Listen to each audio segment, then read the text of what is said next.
everyone. Thanks so much for coming to our session today.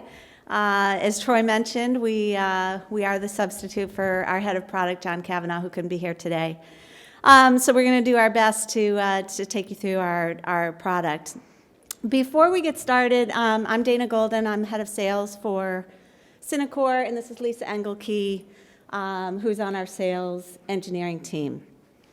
So, just for fun, before we get started, do you have the? It's right here. Oh, okay, clicker. Without Googling it, I wanted to know if anyone knows. This is outside of our corporate headquarters. Would anyone like to take a guess where that is? We are headquartered in Buffalo, New York. And most people make fun of us for our weather. In fact, I was just next door and somebody said, "Oh, I'm so sorry you're from Buffalo." We love Buffalo. It's beautiful. We're on the waterfront. Our headquarters are downtown. We are heading into the winter season right now, but that's where we are based. Okay, so just to get started, I want to give a context of the product that we're going to be talking about, which is called Cloud ID. And it's our authentication service. Most of our clients today that use the service are cable operators, telcos, virtual MVPDs, and over-the-top services. So for context, these are some of the clients. These are kind of a snapshot of our clients today. So on the content provider side, we have HBO that uses our service for HBO Go and HBO Now, and that authenticates video subscribers for TV Everywhere. And then we have, on the service provider side, a roster of 40 to 50 cable operators, Mediacom, Suddenlink, down the line, CenturyLink, some of our bigger telco providers. And then we also have AT&T as a client. So we run the AT&T.net portal. And what's interesting about all of those is that the authentication service that we offer not only does TV Everywhere authentication, but it also integrates to bill pay systems. And so we provide a single sign-on service across multiple platforms using this product. And so what we're focusing on in the future with Cloud ID is the product started as a TV Everywhere authentication service, but we're now able to create single sign-on across multiple platforms. So not only authenticating to video, but also authenticating to IoT devices and bill pay systems and so on. So it's becoming authentication and protecting content is what we're going to talk about today. And our service is equipped to kind of do single sign-on across multiple services. So with that, I'm going to turn it over to Lisa, who's going to take you through the session today. Thanks so much. Thank you. Yeah, so today we're primarily going to talk about password sharing, a huge issue in the industry, and how our products are trying to not only take care of password sharing, but also keep the user experience as an easy login experience. So you'll talk about me, I'll talk about kind of trying to balance those two things. That'll be a common theme that you'll hear. So we want to keep the security there from the standpoint of protecting the content, protecting the service providers, but also making login easy for the end user. So just starting off with a few stats. So password sharing, according to Bloomberg, will likely be a $10 billion problem by 2021, which is only a couple of years away. So those are the losses that are expected from the TV industry just through password sharing.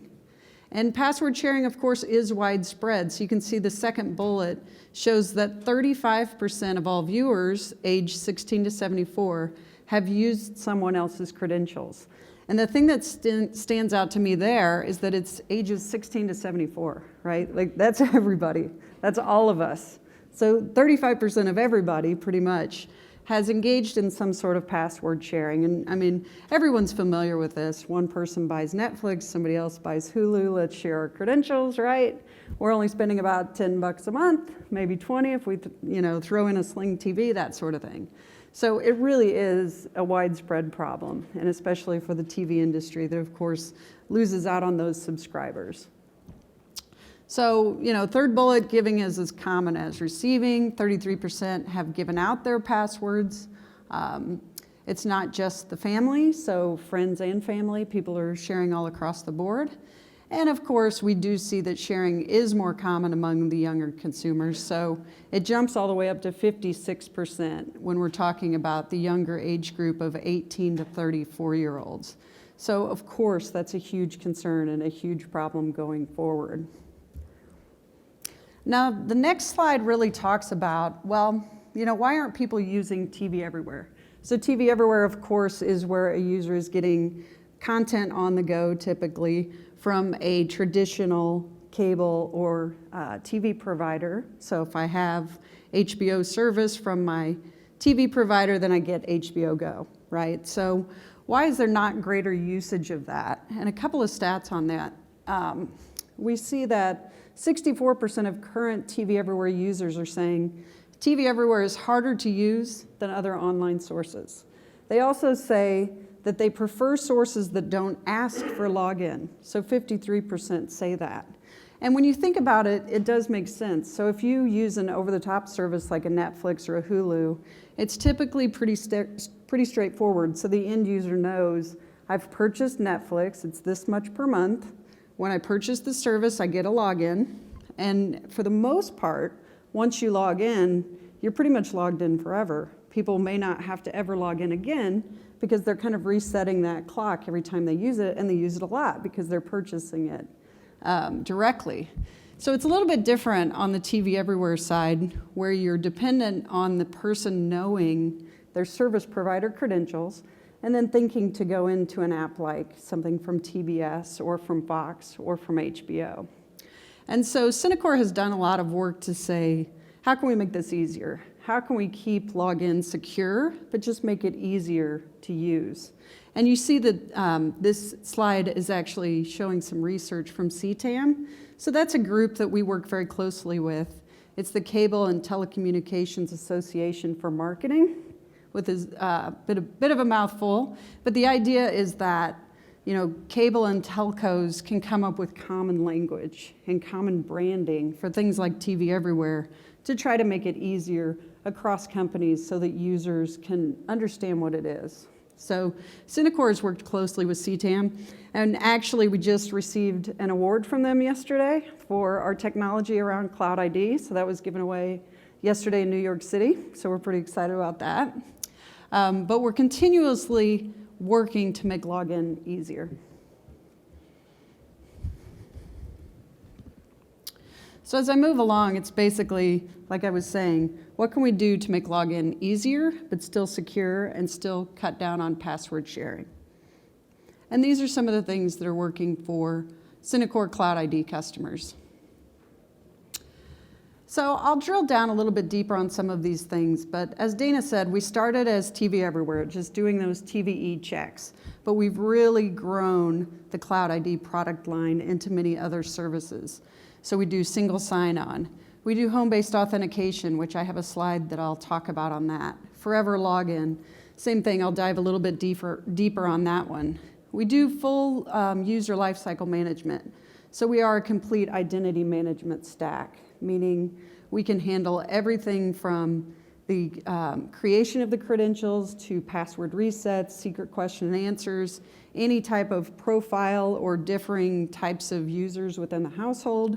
We can store it in our cloud. We can basically handle any aspect of identity that a client would need from us.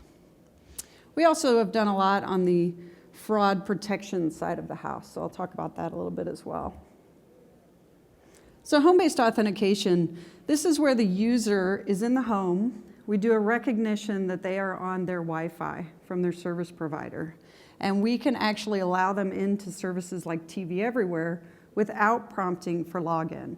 So we look at the IP address, we tie that to an account number, and we tie that to the entitlements. So we can see that this user has a certain account number and they have access to watch ESPN or to TBS or whatever the case may be. So when they're in the home and they go to try to view something like a Watch ESPN, instead of prompting for username and password, which they may or may not know, we simply give them a message that says, congratulations, since you're in the home, you're allowed to go right through. But that authorization and checking for entitlements is happening in real time behind the scenes. So we've obviously seen a huge improvement on login abandonment rates when we enable this. So one of our clients went from about 50% abandonment rate on logins to under 10% when they brought on the home-based authentication feature.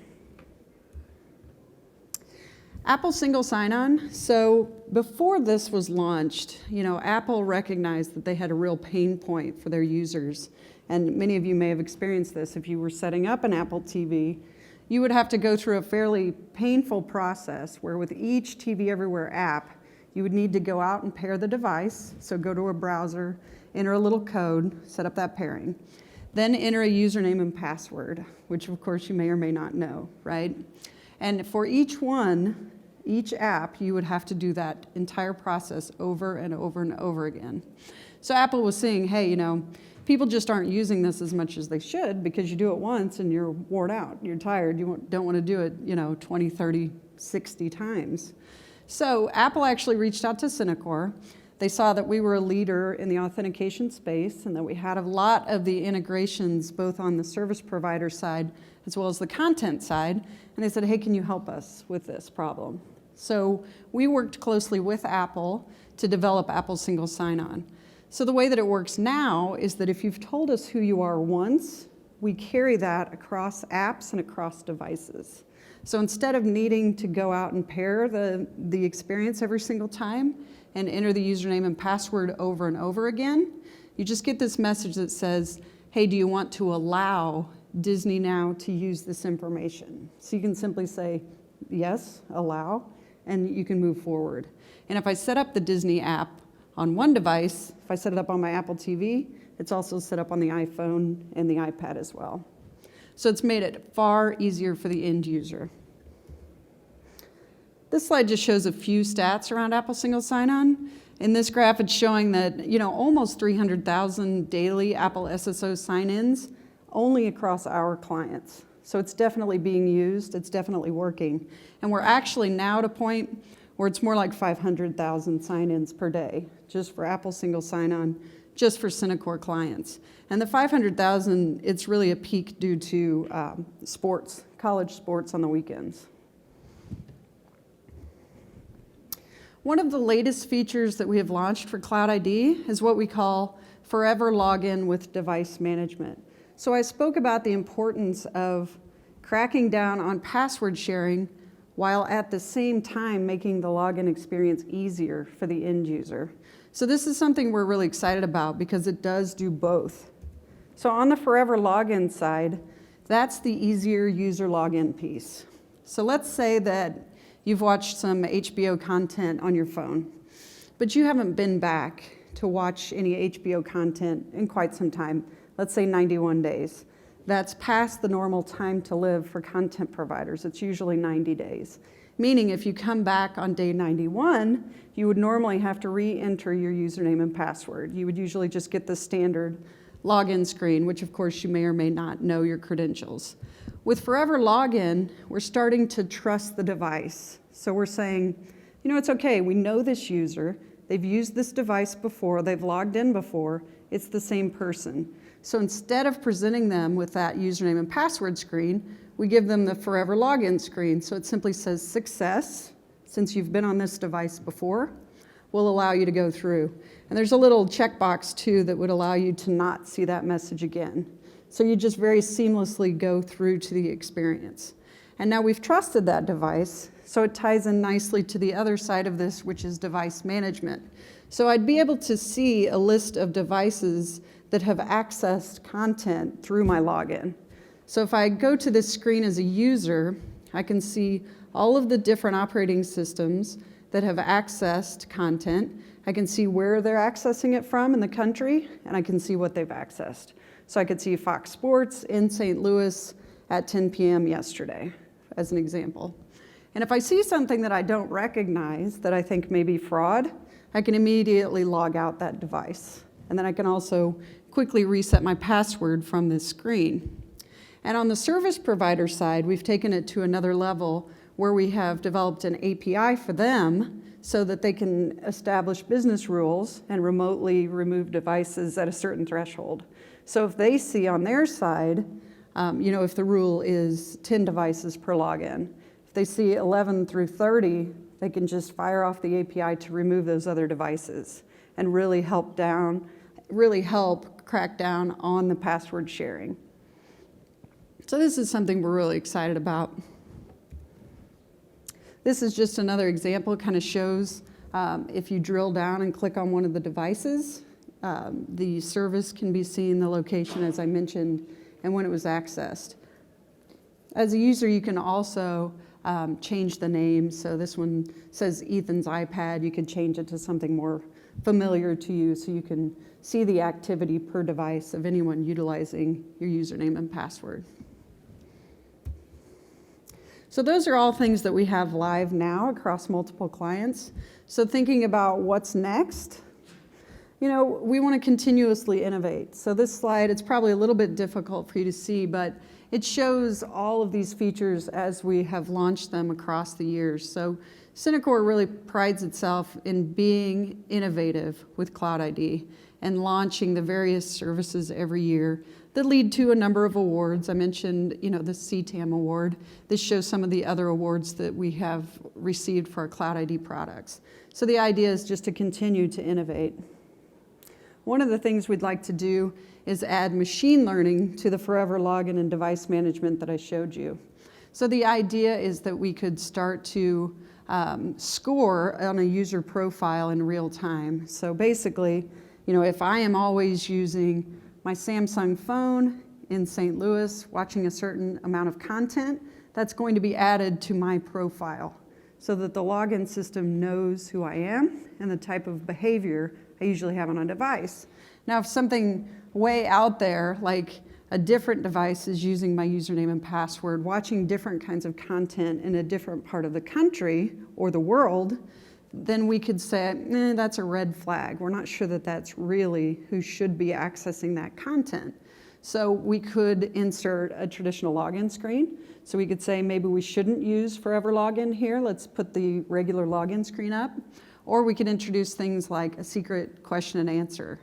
Because we find as well that people may not be as sharing that as freely because, maybe I don't want to give you my mother's maiden name. That might be something that I'm utilizing on banking sites or in other places. So just introducing something like a secret question and answer could also raise the barrier a little bit when you think that there might be fraud.